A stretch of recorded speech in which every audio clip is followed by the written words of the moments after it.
ओम शांति। आज मैं आपके सम्मुख एक कहानी सुनाने जा रही हूँ। अपनी बात की शुरुआत में एक कहानी से करूँगी। काशी तीर्थ यात्रा की वापसी में एक गुरु और शिष्य किसी नगरी में पहुँचे। नाम था अंधेर नगरी। शिष्य बाजार में सौदा खरीदने निकला तो वहाँ हर चीज़ एक ही भाव। बड़ी अजीब चीज़। तो टका सेर भाजी, 1 टका सेर, कोई भी चीज़ ले लो टका सेर। शिष्य बड़ा खुश हो गया, परंतु ज़्यादा झंझट में न पड़ उसने फिर 1 सेर खाजा खरीदा और गुरु के पास पहुंचा। अपने गुरु से बोला, गुरु जी यहाँ तो बड़ा आनंद है, हर चीज़ टके सेर, क्यों ना हम कुछ दिन इन्हीं यहीं पर रुक जाएं? यहाँ की तो जैसा सुख है ही नहीं कहीं पर। तो गुरु ने समझाया, बच्चा इसका नाम ही है अंधेर नगरी। यहाँ रहना अच्छा नहीं है, हमें जल्दी यह नगरी छोड़ देनी चाहिए। परंतु शिष्य को गुरु की बात समझ में नहीं आई। बोला, अपने राम तो यहाँ कुछ दिन रहेंगे। गुरु को शिष्य को अकेले छोड़कर जाना उचित नहीं लगा और गुरु ने कहा, ठीक है, लेकिन थोड़ा संभल कर रहना। कुछ दिन खूब खिलाई पिलाई हुई और शिष्य जो है खूब मोटा ताजा खा पी के मोटा तगड़ा हो गया। उन्हीं दिनों एक खूनी को फांसी की सजा हुई थी। वह बहुत दुबला पतला था। फांसी का फंदा उसके गले में ढीला था। इस समस्या को से निजात पाने के लिए राजा ने कहा, जिसकी गर्दन मोटी हो उसको फांसी पर लगा दो। अंधेर नगरी थी ना।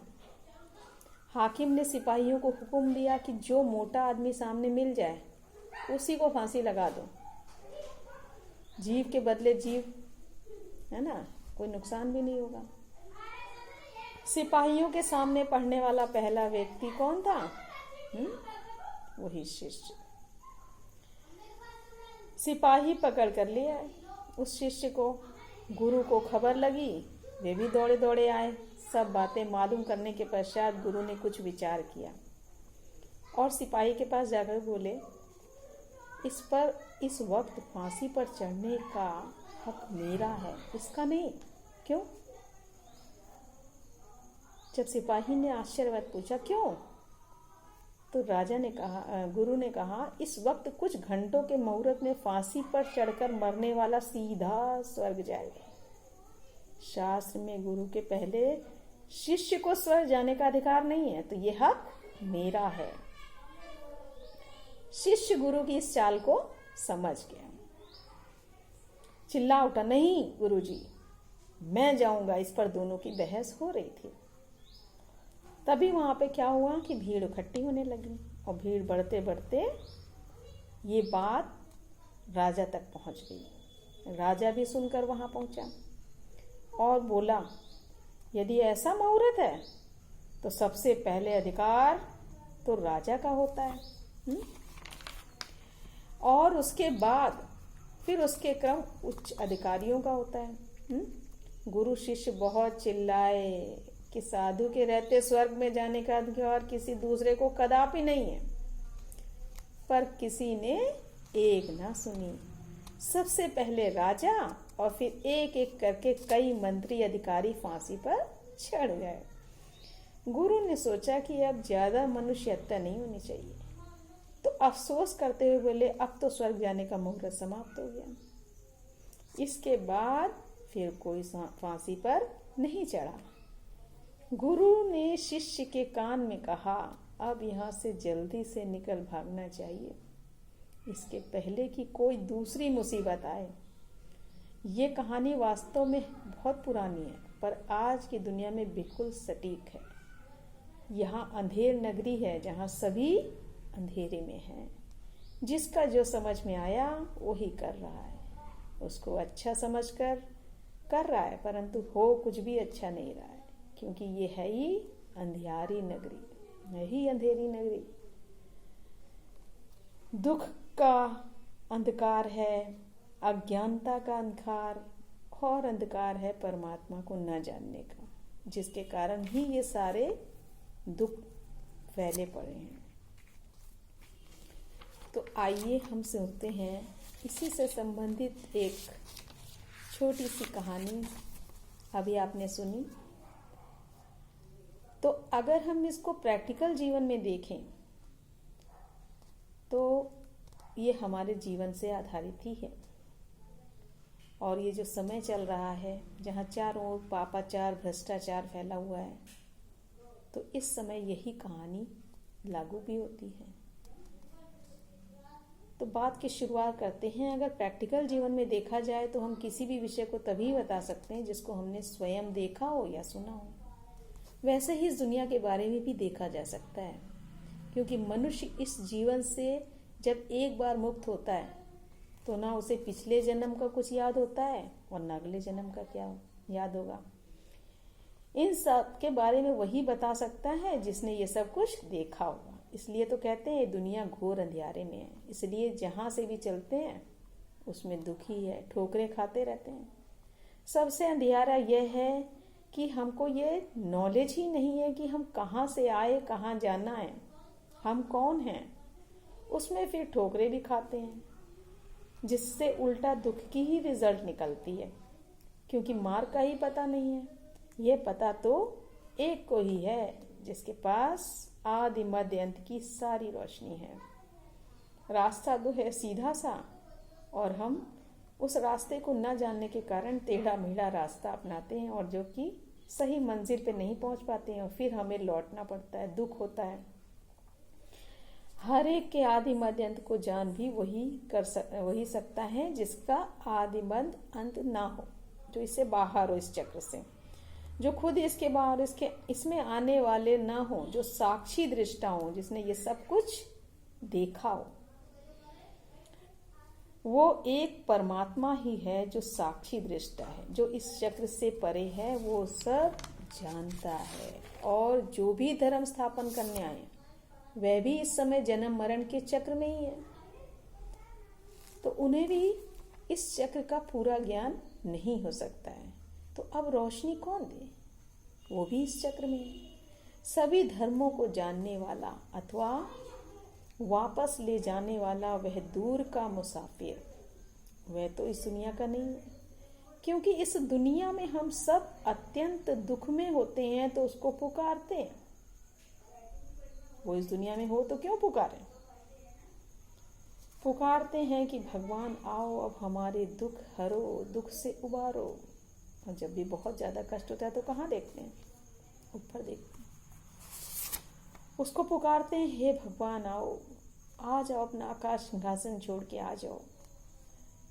तो जरूर वो दूसरे स्थान से आता है ना, और इस चक्र में नहीं है। कहते भी हैं झूठी काया, झूठी माया, झूठा सब संसार। सारा संसार ही झूठा है, तो उनसे ले चलने वाला मुसाफिर तो इस दुनिया का नहीं होना चाहिए। इस देश में तो सब झूठे हैं, उनको तो इससे पार ले जाना है। फिर कहते हैं स्वर्ग नरक से सब यहीं पर है। कोई मरता है तो कहते हैं स्वर्गवासी हुआ। अब सत्य क्या है? जब स्वर्ग है तो स्वर्गवासी कैसे हुआ? स्वर्ग है कहाँ? जब स्वर्ग नर्क यही है तो वह मृत कहाँ जाता है? वास्तव में स्वर्ग नर्क इसी दुनिया में है, परंतु यही दुनिया स्वर्ग और यही नर्क बनती है। वो कब बनती है, कैसे बनती है? तो जबकि अभी सारा जग अंधियारा है, रो नर्क है दुनिया, तो इसी को दुनिया को नर्क कहा जाता है। और यही दुनिया जब पावन बनती है, सुख शांति आनंद होता है, तब यही दुनिया स्वर्ग होती है, जहाँ कोई भी व्यक्ति दुखी नहीं होता है। सारा संसार सुखमय, दुखी अशांत कमजोर अधीर इस अंधियारी दुनिया में भरा पड़ा है, तो जरूर ये नर्क ही है। तो जबकि दुनिया में नर्क है तो उसको अब स्वर्ग भी बनाना है, तो कौन आएगा स्वर्ग बनाने? तो इस नर्क को बदल स्वर्ग बनाने वाला भी एक ही है, वो है परम पिता परमात्मा, जिसने ये सब कुछ साक्षी होकर देखा। वही इस दुखों से पार ले जाने वाला दुनिया अर्थात इस दुनिया से स्वर्ग बनाते हैं, और वो जरूर कब आएंगे? जब ये चक्र बिल्कुल पतित हो जाएगा, तभी तो उसको पलट के पावन बनाएंगे। यह चक्र भी आदि मध्य अंत का भी जब अंत होगा तभी आएगा, क्योंकि वो तभी आएगा जब हम दुखी होकर उसको पुकारेंगे। क्योंकि जब सुख होगा तो हम तो उसको नहीं पुकारते हैं, सुख में तो हम उसको पुकारते ही नहीं हैं। तो जब दुख आता है तो हम पुकारते हैं, और उनको आना ही होता है। क्योंकि वो कौन है? मेरा पिता, परम पिता परमात्मा, वो है परम पिता। ये चक्र भी पूरा होता है, परमात्मा भी आते हैं, इस दुख के चक्र से छुड़ाए, फिर हमें सुख के चक्र में ले जाते हैं। उसे कहते ही हैं, क्या कहते हैं परमात्मा को? दुख हरता सुख करता। अंत के बाद फिर आदि भी होनी है, क्योंकि ये चक्र है। दुख के बदले सुख। अब ये भेद तो समझ आया कि दुख के बाद सुख जरूर आना है, और सुख के बाद दुख। ये बना बनाया खेल है। तो नर्क है तो नर्क के बाद जरूर स्वर्ग आना है, और स्वर्ग के बाद जरूर नर्क, और नर्क के बाद जरूर। ये चक्र फिरता ही रहता है, क्योंकि ये चक्र ही ऐसा है। तो जब दुखों का चक्र को आदि में पहुंचना है तो अंत से होकर ही जाना है। तो जब चक्र के अंत का भी अंत हो तभी वापस आदि में जा सकेंगे।